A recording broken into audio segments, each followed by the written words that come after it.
Hello guys, welcome to 360 Space. On today's lesson I'll be teaching us on how to switch from personal Instagram to business account for brands.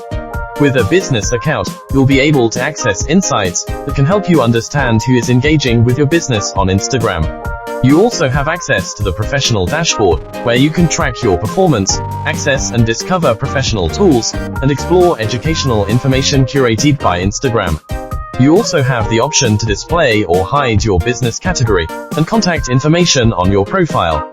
After setting up, go to your profile and tap Edit Profile.